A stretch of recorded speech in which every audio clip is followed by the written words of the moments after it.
ሄዶ በቃ እንደዚህ አይነት እስላም ያልፈቀዳቸው ተግባራትን ይህን ከተቃወምሽልኝ አመሰግናለሁ ላለው አለ እኮ አይደለም የምትቃወመው። ገብቶኛል። አቋምሽን እንዲህ በ800 ሰው ባለበት አቋምሽን እንዲህ ማብራራት ትልቅ ነገር ነው ላለው። እኔ እኮ ሁሌ እኮ ይኸውልህ አቡበከርዬ፣ አሁን ሰው ስለማያውቅ ነው እንጂ ሁሌ ቁርአን ስናገር እዚህ ጋር ማለት ነው ኦኬ እናገራለሁ። ግን እኔ ምንድን ነው ማላረገው መሰለህ? አሁን የሆነ ነገር አየዋ እንደዚህ ለጥፌ እናንተ እንዲህ የምታረጉ ሰዎች ምናምን እያልኩ አልናገርም፣ አላረግም። ተረዳኸኝ አቡበከር? እንደዚህ አይነት ነገር ውስጥ አልገባም። ግን ምንድን ነው አሁን አንድ ሰው ስንት ዑለማዎች አሉ፣ ትልልቅ ዑለማዎች ኦኬ። አላሁ ረቡል ዒዛ ተአምርን የሰጣቸው ኢትዮጵያ ላይ እስልምናን ስንት ግፍ እየተሰራባቸው በርትተው ይዘው እስልምናን ለኛ ያስተላለፉልን እንወዳቸዋለን አይደል?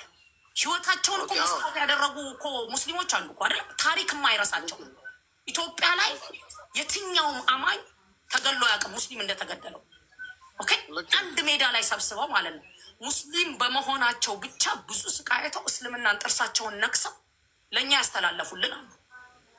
ወልይም ይሁኑ መሻይኾችም አሉ። ለአላሁ ረቡል ዒዛ ራሳቸውን ጠቅልለው ያስገባሉ። ተአምርን ሁላ ያደረገላቸው ማነው? ተአምሩን የሰጣቸው አላህ ሱብሓነሁ ወተዓላ። ተአምር የሰጠው ጌታ ተትቶ ታዲያ ተአምር ለተሰጠው ነው እንደ የምትሰግደው? ከየት የመጣ ነው ይሄ? ሮንግ ሽርክ ብቻ አይደለም ይሄ፣ ሽርክ ብቻ አይደለም ይሄ። እንዴ እስቲ ለምሳሌ አስዬ እቅርታ እያስቸገርኩሽ ነው ያለሁት እና አሁን እነ ሼህ ሰይድ ታውቂያቸዋለሽ? ትልቅ አሊም ናቸው።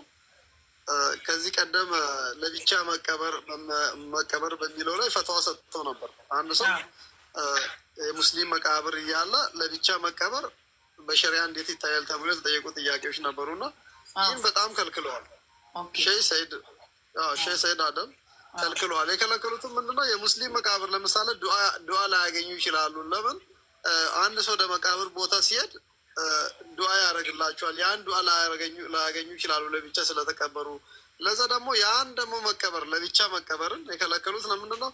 አጋጣሚ በቤቱ ቢቀበር አንዳንድ ጦርነት ቢኖር ሌላ ያ ወደ መቃብር አካባቢ ላይ ጦርነት ያለበት አካባቢ ከሆነ ርቆ ዘመድ ማይመች ከሆነ የሚፈቀደው እንጂ ለብቻ ቤት አካባቢ መቅበር የተከለከለ ነው የሚል ፈትዋ ሼህ ሰይድ ትልቅ ዑለማ ናቸው፣ አላህ ይጠብቃቸው። እሳቸው የሰጡት ፈትዋ አለ፣ ሌላ ትላልቅ ዑለሞችም የሰጡት ፈትዋ አለ እና ግን ለብቻ መቀበር ራሱ ተገቢ ነው ብዬ እኔ አላስብም። ምክንያቱም እነዚህ ዑለሞች በላይ አላቅም እንዳሉት ያንን ዱዓ እሳቸውም ያጣሉ የሚል ነገር። ለምሳሌ አንድ ሰው ወደ ቀብር ቦታ ማንኛውም ሰው ሲሄድ የሚያደርግላቸው ዱዓ አለ፣ ያን ዱዓ ያጣሉ። ግን ለብቻ መቀመጣቸው ደግሞ የሆነ ሙሲባ እዛ ጋር ያን ለመቅበር ለቅሶ ወይም የቀብር ቦታው እዞ ሲኬድ የሆነ አደጋ ሊደርሳል ተብሎ የተፈራ ከሆነ እንጂ ለብቻ መቅበር ትክክል እንዳልሆነ ትልቅ ዑለማ ናቸው። ይኸውልህ አቡበከር አንድ ሰው ሞተ ለምሳሌ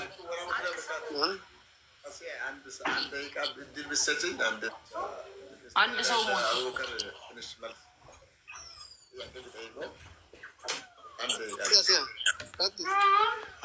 የሆነ ነገር ሊጠይቅህ ነው። እኔ የምጠይቅህ አንድ ነገር እንደዚህ ነው። አንደኛው አሁን ሰው መቼም አውቆ ጀናዛውን ምንም አይስምምም አያይም ነበረ።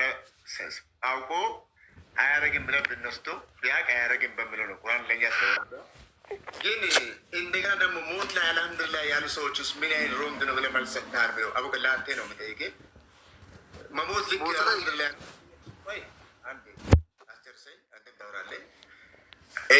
አሁን ያኛው ጀናዛ ላይ ምንጣፍ ያዙ ተብሎ እንደዚህ ተነስተናል ማለት ጀናዛ ላይ ደግሞ መሞቱን አልሐምዱሊላህ ብሎ የተናገሩት አውቅን ያሉ ሰዎች ውስጥ ምን መልስ ነው ያዘጋጀው? ምንድን ለሱም መልስ ማስጠ ያን ብቻ ጥያቄ አለም እኮ ይሄ ጋር ማምጣት ጀናዛ ይሞቱ እንኳን ደስ አላችሁ ያሉትን ሰዎችስ ሙስሊም ነን ብሎ ፈትዋ ሰጥቶ ያወሩትስ እንዴት ነው ያየው?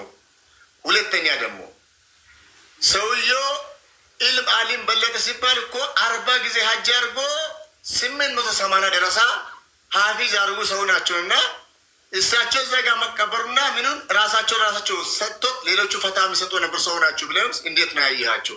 ሸሙፍቲ በምን አንጻር ያየህ ነው? አንተ ከእሳቸው ጋር ሌላ ሰው ፈታ የሰጡትን እዚህ ስታመጣ እንዴት አየኸው ነው? ሶስተኛ በየገጠሩ 50-30 ኪሎ ሜትር ላይ እኮ ለምሳሌ በሀዲያ ድንገሪ 100,000 ሙስሊም ነበረ። አሁን 1,000 ገባች። ያንን እየወጠን ደረሳ 13 ወረዳ ላይ ስንት ደረሳ አስቀርተናል ወይ? ለምን ሰዎች ስላላወቁ ወደ ክፍል ላይ እየመጣ ነው ያለው። አቂዳ ይግባ ተብሎ ከተማ መሀል ቁጭ ብለን እዛ ጋር እየከፈሩ ያሉት ሰዎች እስልምና ሳያውቁ እንኳን ቀብር ላይ ተሆና እንጨት ላይ እየሰገዱ አሉ ሰዎች አሉ። አሁን እህቴ አስያ ታዝባለች። እኔ ሀገር ሄዳለች።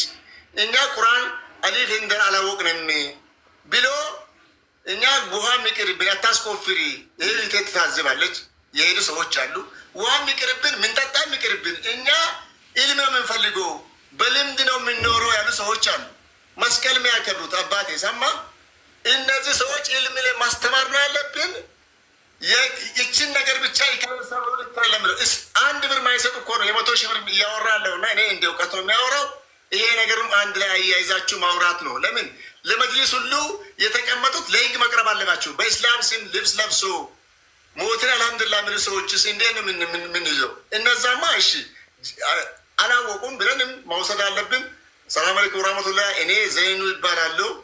የሳሪስ ልጅ ነኝ እና ብዙ ኡስታዞች ጋር ብዙ አሊሞች ጋር ብዙ አመት ሄጄ ያለሁ። እስከ ደቡብ አፍሪካ ፊሰብሪላ ሄጄ ያለሁ፣ ፓኪስታን ሄጄ ያለሁ በዳዋ ስራ ነው እና አሁን የምፈልግ እኔ በቪዲዮ ከፈለግ እንድታወራ ፈልጋለሁ። አንዱን ብቻ ሳይሆን ሌሎችን ተቃራኒዎቹ አብራችሁ እንዲታወሩ እና ይህ ወንድሞቻችን አዛት ቲሞን የሚባለው በሱ ላይ ብናወራስ ሸሙፍቲን እንበልጣለን የምትሉ ከሆነ ሸሙፍቲ ለስረ ራሳቸው ያስቀምጡት ነገሮች አሉ። ምኑና እዩት። 10,000 ካሬ ሜትር አለ። እኔ እጅ በአካል አሳያለሁ። ሰው እኮ ለመስጊድ ቤት ማይሰጥ 1 ብር 10 ብር ማይሰጥ እኮ ነው አገር እየበጠበጠ ያለው። ወላሂ ላዚም አንድ የቲም እኮ ደረሳ ማይከፍል እኮ ነው። እንደ እኔ እኮ ክልል ላይ ሰላም አምባሳደር በኦሮሚያ ላይ ተሸልሜ ያለው። ከአስያ ጋር ኢንጂነር አልጨረስክም? በቃ በሱ ላይ አድርገህ አውራልኝ። በአንዱ ብቻ እንዳታወራው ለህዝብም እንድመች ነው። በመጀመሪያ ደረጃ እኔ ጥያቄ ልጠይቅ የገባሁት አስያን ነው። አስያ በተናገረችው ጉዳይ ላይ አልሐምዱሊላህ ብለዋል የሚለው አልሐምዱሊላህ ያሉትን መጠየቅ ይችላል እላለሁ። በዚህ ላይ አልሐምዱሊላህ ብለው ተናግረዋል ያሉትን አካላት እነዛም መጠየቅ ትችላለህ። ምክንያቱም እኔ ቀጥታ አስያ የጠየኳት ጥያቄ በቀጥታ ተመልሶልኛል። የራሴ አቡበከር ለማንኛውም ኢንጂነር አላህ ይርሐማቸው እያለ ነው ሲያወራ የነበረው። ወደ አኺራ ሄደዋል። አላህ ሱብሓነሁ ወተዓላ ይዘንላቸው ነው። እሳቸውንም አይዶን ነው የሚያሳንስ ንግግር ከተናገረ አላውቅም። እኔ ሀጂ ሙፍቲን የምወዳቸውም ማከብራቸው አባት ናቸው። ወደ አኺራ ሄደዋል። እኔ ዱዓ ነው ማድረግላቸው ለሳቸው። አዎ አንዳንድ ሰው እኮ አሁን ይበልጥ እኔ አሁን እንደ ራሴ ትልቅ ፊትና ሊሆን ይችላል የሚል ስጋት ይባስ ከነበሩበት ይባስ ዛሬ ትልቅ ፊትና ይሆናል ብለን የሰገነው የቀብራቸው ቦታ ላይ ያ ኬዝ ነው። የቀብር ቦታ ትክክል ነው ብዬ አላምንም። ያ ቦታ ነው። ምክንያቱም ሰው ወደ ሽርክ ነገር ውስጥ ይገባል የሚል እንትን ስለነበረኛ ሲያይ እና ትላልቅ መሻይኮች ፈተዋ ሰጥተውበታል። ለብቻ መቀበር በቤት ውስጥ መቀበር ተገቢ እንዳልሆነ ይህን ተናግረዋል። እና በዚህ ላይ መቀበራቸው አቡበከር የኔ ወንድም አሁን የመጨረሻ ነገር አንድ ብዬ ልውጣ። በቤት ውስጥ የመቀበራቸውን በተመለከተ እንግዲህ አላሁ ረቡል ዒዛ ቁርአን ላይ አንድ ሰው ወስያ ካስቀመጠ ወስያው እንዲተገበር ብሎ ያዘዘው አላህ ነው ሱብሓነሁ ወተዓላ። የሚቀድመው ደግሞ መጀመሪያ ሁሌ ቆይ ልጨርስልህ እና አቡበከር አዳምጥኩ አይደል? እኔንም አዳምጠኝ። ሁሌ የሚቀድመው ደግሞ የአላህ ሱብሓነሁ ወተዓላ ትእዛዝ ነው። የአላህ ሱብሓነሁ ወተዓላ ትእዛዝ ግን እዛ ላይ ሽርክ ካለበት ኩፍር ካለበት አይፈጸምም። ኦኬ ሰውየው ወስያ ያደረገው ማለት ነው። ወደፊት ግን እንዲህ ሊሆን ይችላል ደግሞ ተብሎ ወስያው አይፈጸምም ብሎ መናገር ደግሞ ይሄ ከባድ ነው። ለምን አላሁ ረቡል ዒዛ ያዘዘውን ነገር አይ እንዲህ ሊሆን ስለሚችል አይ ማድረግ የለብንም የሚለውን እኔ አልቀበልም። እኔ እንደኔ ነው የምልህ። ኦኬ ተረድተኛል? አይ እዛ ቦታ ላይ ግን ይሄ ተደረገ ከተባለ ያ ሚስቴክ እንደሆነ ቪዲዮ የሚድረሰኝ ፎቶ የሚድረሰኝ እናለው ማለት ነው። ቆይ ልጨርስ፣ አንዴ ልጨርስ። ለምሳሌ አሁን አንድ ሰው ከቤት ውስጥ አባት ከሞተ 2 ልጆች አሉት። አንዱ ልጁ በጣም ዱርዬ ነው፣ አንዱ ልጁ ደግሞ መልካም ነው። ኦኬ ዱርዬው ልጁና መልካም ልጁ እኩል ነው የሚካፈሉት አይደለም። ይሄኛው ዱርዬ ስለሆነ ወንጀል ላይ ስለሚያውለው፣ መጠጥ ላይ ስለሚያውለው፣ እንትን ላይ ስለሚያውለው አይሰጠውም አይባልም። ለምን? የአላህ ሱብሓነሁ ወተዓላ ትእዛዝ ስለሆነ። እባህ ተረዳኸኛል? ከእንደገና ደግሞ እሳቸው ብቻ የሚቀበሩበት አይደለም ተባለ። ቦታው የቀብር ቦታ እንዲሆን ተብሎ ነው ፍቃድ የወጣው። ስለዚህ ሌሎችም ሰዎች እዛ ሊቀበሩ ነው ማለት ነው። ተረድተኛል? የሰማሁት ሙሉ ቤተሰብ ያወሩት የሰማሁት ማለት ነው። አሁን ሌሎችም ሰዎች ከዚህ በኋላ እንዲቀበሩ የቀብር ቦታ እንዲሆን ነው። አንድ ሰው ብቻ ተቀብሮበት የሚቆም አይደለም ተባለ። ስለዚህ አሁን ገና ወደፊት ሊሆን ይችላል ብለን መናገርና የአላህን ስብሓነሁ ወተዓላ ያዘዘውን ነገር ይሄ ሊሆን ስለሚችል ብሎ አይሰራ ማለት ለእኔ ይከብደኛል። ያ ነው ምልህ። ዑለማዎቻችንም ሐቅ ናቸው፣ ሐቅን የተናገሩት አላሁ ረቡል ዒዛ ይውደድላቸው። ሁላችንም አላህ ይብራ ስብሓነሁ ወተዓላ። ሽንቱን በተመለከተ ቀብሩን በተመለከተ በደንብ ያስረዳሁህ መሰለኝ። እኔም ጋር እንትን ሰዓት እየደረሰ ነው እና አሱር እኔም ጋር ሌላ ጊዜ ደግሞ ኤኒታይም ና። እሺ አቡበከር መምጣት ከፈለግ የቀብር ቦታው ላይ ምን እንዳለ ታውቂያለሽ? ዑለሞች አሁን ለምሳሌ ይህ ያመልጣቸዋል አሉ አልክ። ዱዓም ያመልጣቸዋል። የቀብር ቦታ ደግሞ እስላሙ ያዘጋጀው የቀብር ቦታ አለ። ይህ ደግሞ እሳቸው ሄዶ የተቀበሩበት ቦታ ከዚህ ቀደም ሰው የተቀበረበት ቦታ አይደለም። የተቀበረበት ቦታ ሊቀበርበት ቦታ እያለ ተቀብሮ የማያውቅበት ቦታ ወስዶ መቀበሩ ያን የምንፈራውን ስጋት ውስጥ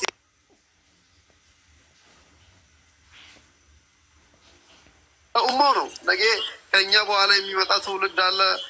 ትላንት ቅድም ለምሳሌ ያን ቪዲዮ የሚነካኩት ቪዲዮ ተብሎ አሁን እየተደረገ ያለው ነገር ኡማውን እያፋጨው ነው ያለው።